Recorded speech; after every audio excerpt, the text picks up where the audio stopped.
This morning's Risk and Assurance Committee meeting for February. It's a bit of an early start, a bit earlier than usual start, so we'll see if the brain's kicked in this early. But if we could start off this morning with our karakia, please.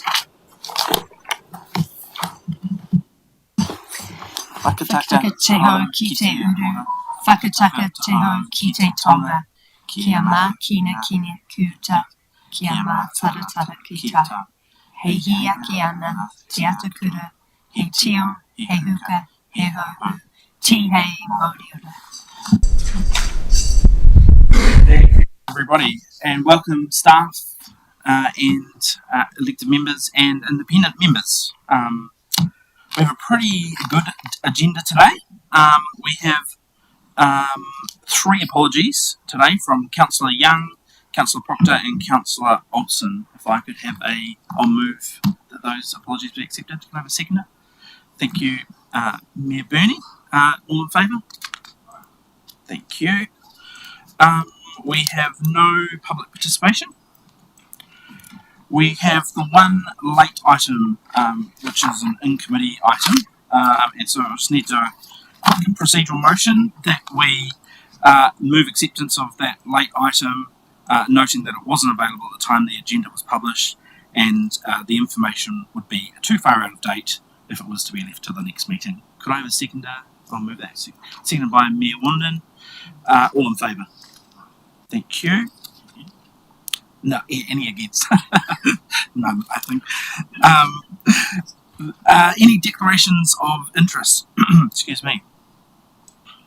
None? Just the sensitive expenditure report, obviously, which is my details in there. Yeah, so I would not participate in any discussion around this, unless there are questions. Thank you. Thanks for letting me wonder. Any further declarations of interest? No. If we could then confirm the minutes. So this is confirmation of the minutes of the Risk and Assurance Committee of the 8th of November and the in-committee session of that same meeting. So I'll move that the meeting minutes be accepted as a true and correct record. And so that covers both the open committee meetings minutes and the in-committee minutes. I'll move that. Seconder. Thank you, Councillor Grimstone. All in favour? Any against? We don't usually do matters arising, do we?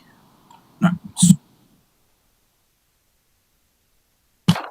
We are going to move into the agenda then, and I am going to cause chaos and rejig the order straight off the bat, and we're going to start with item 6.3, which is the health and safety report. And just if we can invite the team up to the table. This is Tanya, Ashley, Rob and Vi are joining us, and the reason we brought this forward is so that these guys can deal with this matter and get on with their day, and then we've got a number of the team from the finance team that are covering the remainder of the items. So welcome team.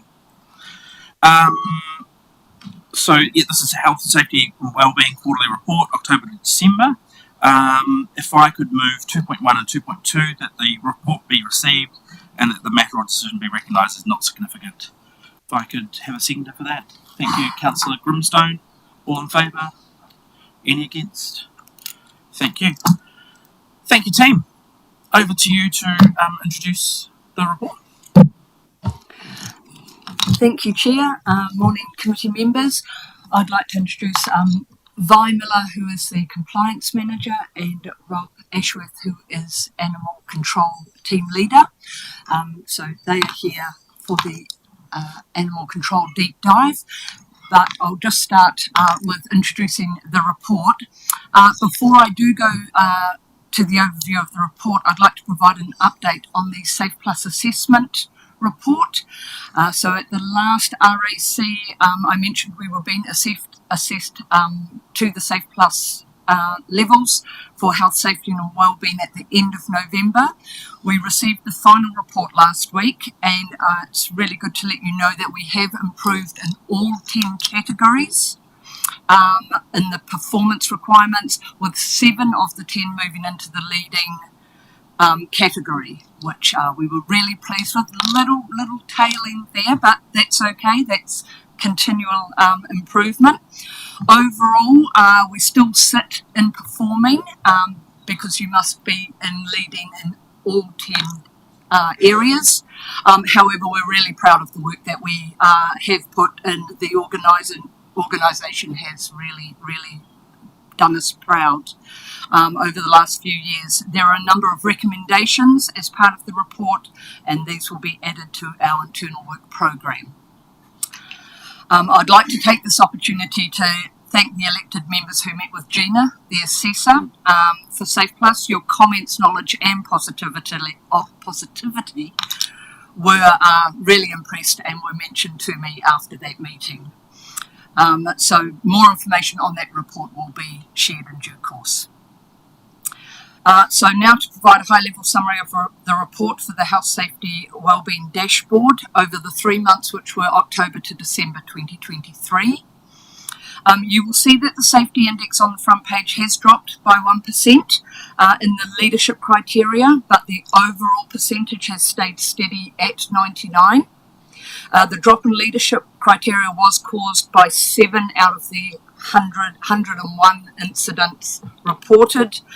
Those reviews not being completed within the 2-week timeline that we strive to achieve. It shows up, this is what happens, but the 7 reports have been reviewed. We try and keep it within that 2 weeks so it's relevant. If there are things we can change, we do. It's been really pleasing to see our health and safety representative numbers rise to the 15, which is our 1:19 ratio. So that's been a great achievement with our komiti oranga.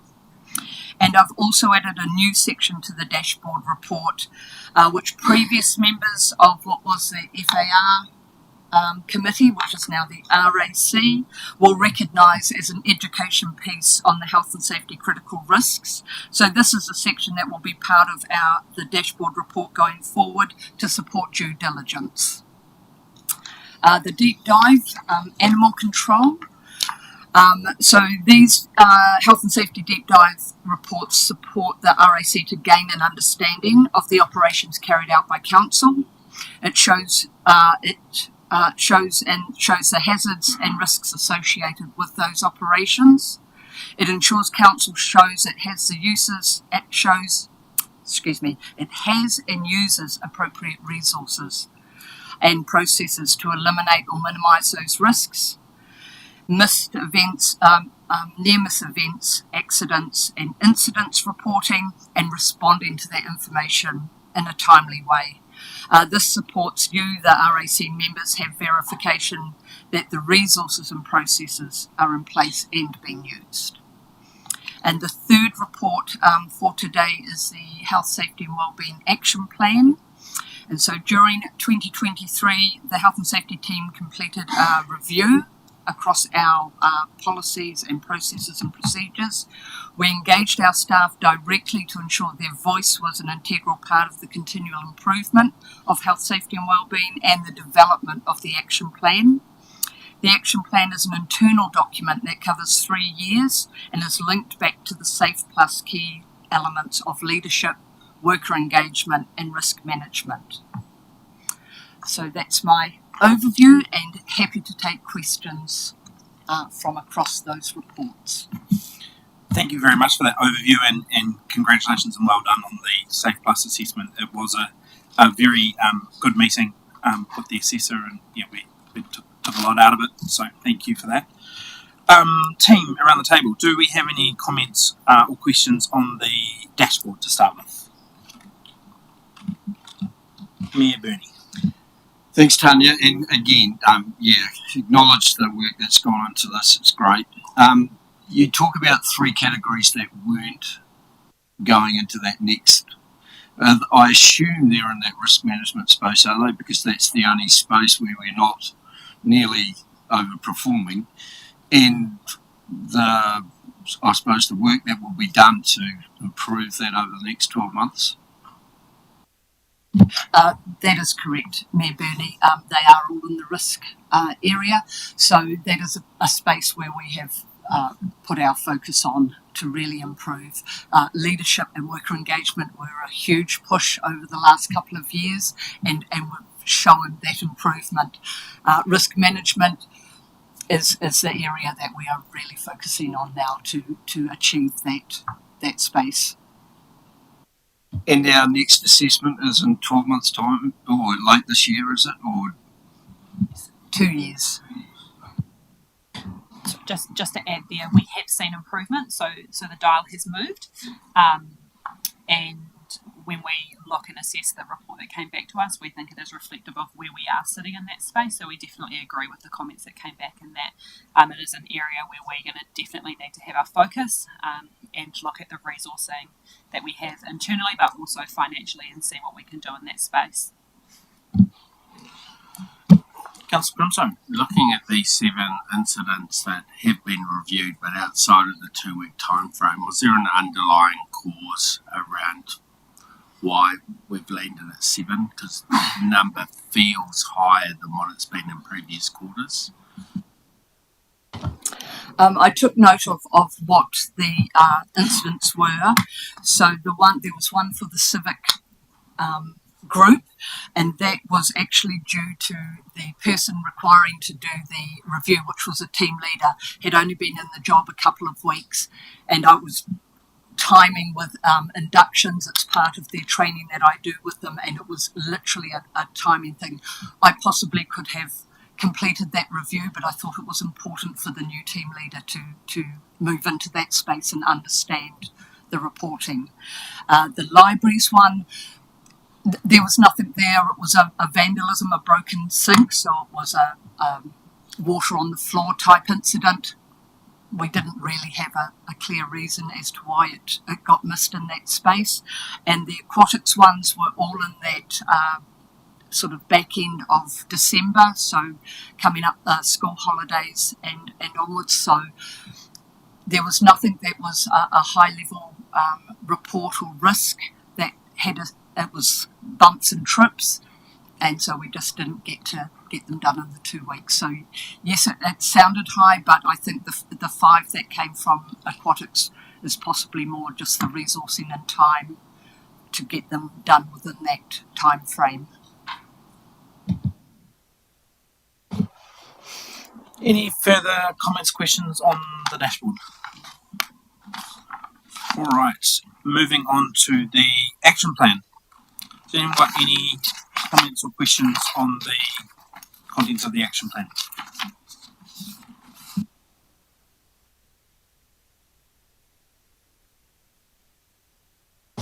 If I could just add something quickly, one of the things we said that we'd bring back to you was this action plan. We previously had a strategic charter. This action plan takes place of that charter. And this is very much an internal document, but as we said, we'd bring it back to you just to show you that we are we do have a plan in place for the next 3 years. And as Tanya said, we will add the recommendations that come out of the Safe Plus. Some of them are very similar or align with what we already have in here, but we will then add those to this action plan. Thank you, Ashley. Yeah, and I think the page 51 has the sort of clear, very good high-level sort of overview of where we're heading and where we want to be. So very, very clear. Thank you. All right, team, I think what we'll do then is we'll move into the deep dive around animal control.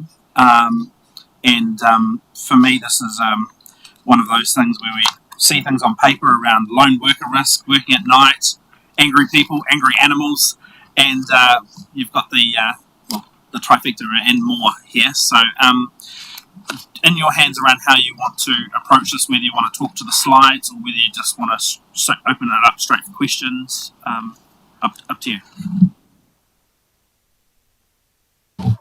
So quite happy to open up for questions if there are any.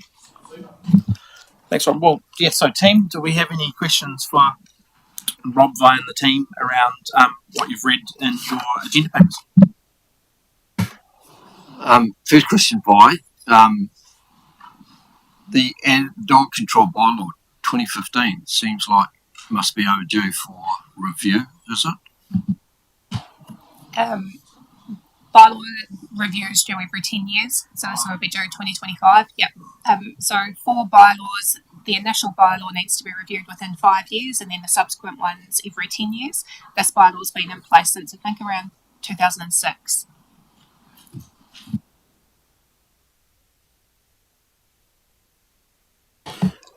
And I note that some of the additional controls or training that is available to employees is the animal handling training, the traffic control, de-escalation and crisis resilience training.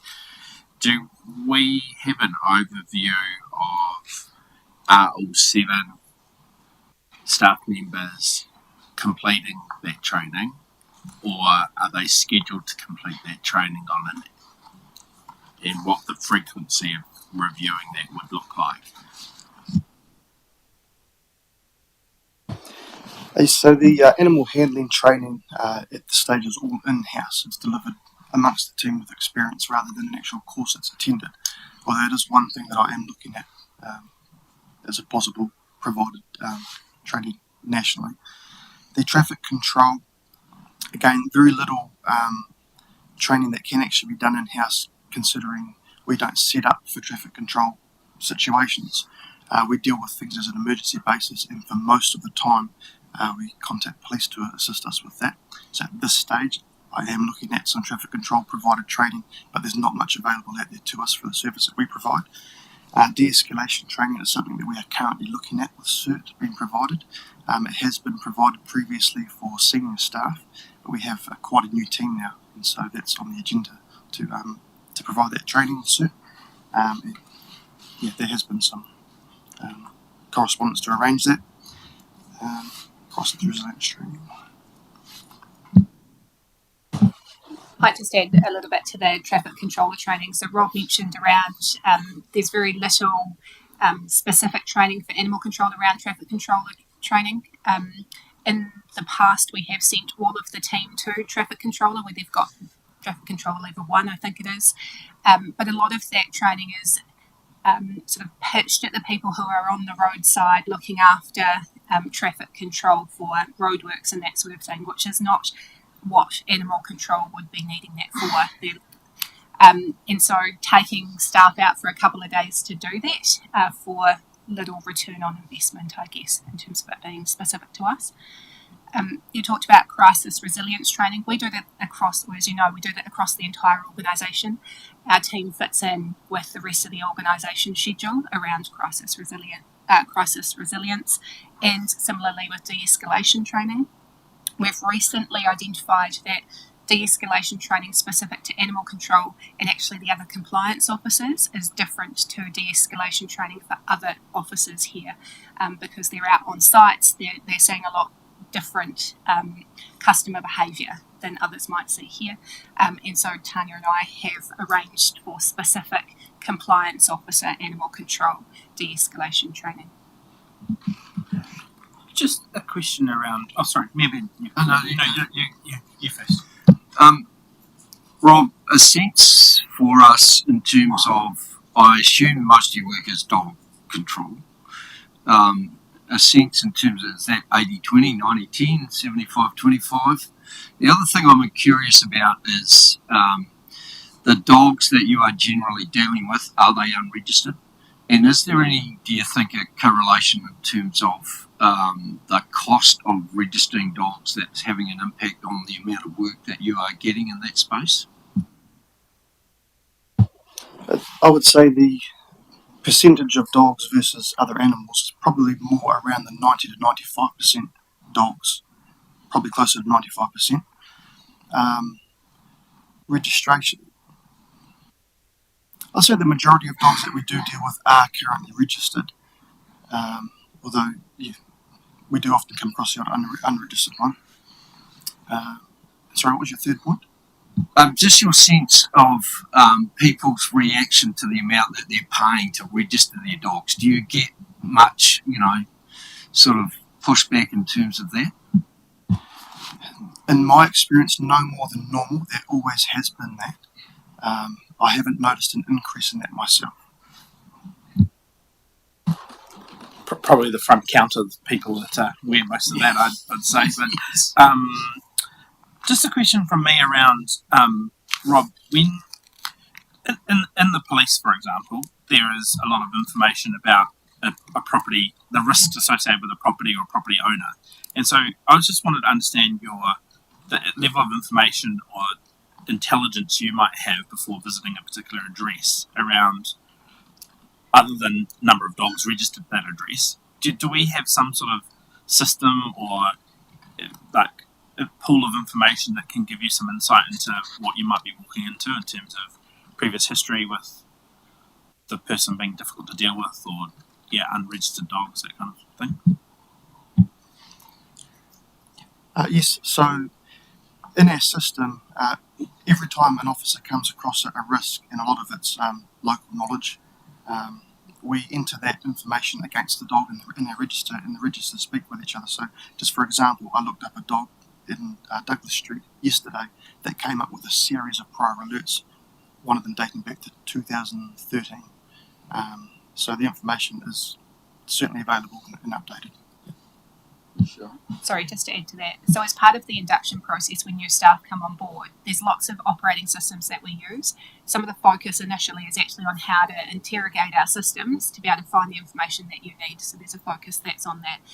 We're also looking at, so here we've got an administration team that support the animal control function. Right now, Rob and I are working on a project to get some of the information that they have access to, or the knowledge that they have, and moving that over to the animal control space as well. Sarah. I think as an adjunct to the question that you had, Councillor Jennings, so I guess, is there a sort of a risk assessment, I suppose, done of the property you might be visiting? I'm just thinking of the lone working policy that you've got in here, and I just wasn't sure how much opportunity you have to determine whether actually a lone worker ought to be going to that property versus having somebody to support, because I kind of see that lone working is to be quite risky, and I see you've got good ways of handling it and things, but nevertheless it's a risk. So I guess, do you have a chance to do a kind of an assessment in advance, I suppose? Yes, so as I mentioned, which I should have touched on before, is before any of us attend any job, we search all of our systems, CM9 authority, dog owner history, and one of the things that impacts a decision as to whether or not to go alone is also the after hours versus daytime, knowing that you have staff to support you as well.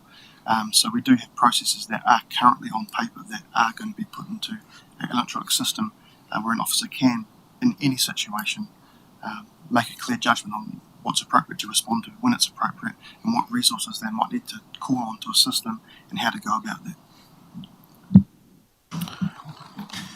Sorry. We've had quite a bit of discussion previously about the space that you work in down there and how it's maybe not fit for purpose and needs some investment in terms of that. And what is the risk? You know, that's not really mentioned in here in terms of the risk that presents itself to the staff and things like that. And I think there's a wider conversation that we need to have at some stage around that. I know you've put some things in front of us about how much it is needed, but where's that gone? Is that going anywhere or staying where it is? So as part of the LTP budget setting, the pound upgrade has been moved to year 2, which is what we've been asked to do. And speaking about the risk, so there is people risk or staff risk, or the risk to staff, but there's also the risk in terms of our statutory requirements to MPI around what is needed at the pound. So if we're balancing those together, I think at the moment the pound itself is not meeting the MPI requirements, and so that's where the biggest risk is for us. We're doing the best that we can to minimise the impact of that and to meet it as closely as we can, but we know that the approach that we have at the moment around fixing things as they crop up isn't sustainable either.